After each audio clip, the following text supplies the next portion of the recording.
క్రీస్తునందు పరిశుద్ధులందరికీ ప్రభువైన వందనాలు చెల్లిస్తున్నాను.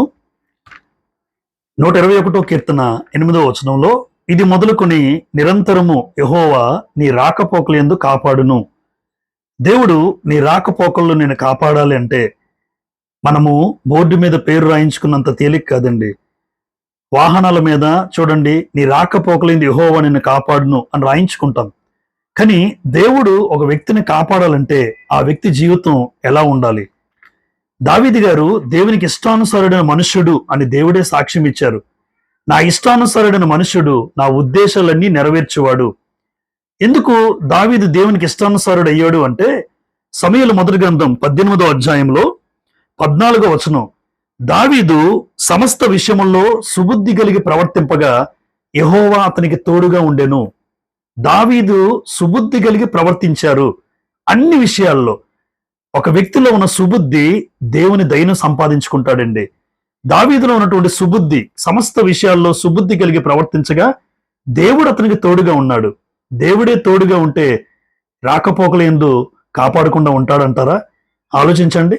ఎందుకు దావీదుకు దేవుడు తోడుగా ఉన్నారు అంటే, సామెతల గ్రంథం 21వ అధ్యాయం 3వ వచనంలో, నీతి న్యాయములు అనుసరించి నడుచుకునుట యెహోవాకు ఇష్టము అని ఉంటుంది. దేవునికి ఇష్టమైనది నీతి న్యాయములు అనుసరించి నడుచుకోవడం. దావీదు తన 40 సంవత్సరాల రాజ్యపాలనలో 2వ సమూయేలు గ్రంథం 8వ అధ్యాయం 15వ వచనాన్ని మనం చూడగలిగితే, దావీదు ఇశ్రాయేల్ అందరి మీద రాజై తన జనులనందరినీ నీతి న్యాయములు బట్టి ఏలుచుండెను. చూసారా, దేవునికి ఏది ఇష్టమో దావీదు తన రాజ్య పరిపాలన సమస్తమైన విషయాల్లో కూడా నీతి న్యాయములు అనుసరించే బుద్ధి కలిగిన వాడండి దావీదు.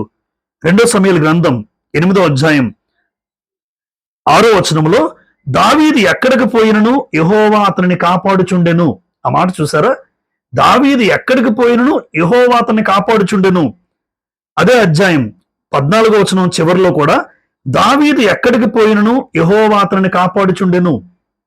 ఎందుకు దేవుడు కాపాడాలి దావీదుని? దావీదులో ఉన్నటువంటి నీతి న్యాయములు అనుసరించే బుద్ధి, నీ రాకపోకలు యెహోవా నిన్ను కాపాడుతాడు. అంతేకాదండి, సౌలు తను ఎంత తరుముతున్నా, చంపాలని చూసినా కూడా అపకారికి ఉపకారం చేసే బుద్ధి కలిగిన వాడు దావీదు. తను చంపడానికి చూసినా కూడా తిరిగి చంపకుండా, అవకాశం వచ్చినా చంపకుండా శత్రువును సైతం వదిలిపెట్టాడు. చూసారా, అది అపకారానికి ఉపకారం చేసే బుద్ధి, దైవ బుద్ధి, అది దేవుని బుద్ధి. ఆలోచించండి, నీ రాకపోకలు యెహోవా నేను కాపాడాలి అంటే అపకారికి కూడా ఉపకారం చేయాలి. మరి ముఖ్యంగా నీతి న్యాయములు అనుసరించి నడుచుకుంటే యెహోవా నిన్ను కాపాడుతూ ఉంటాడండి.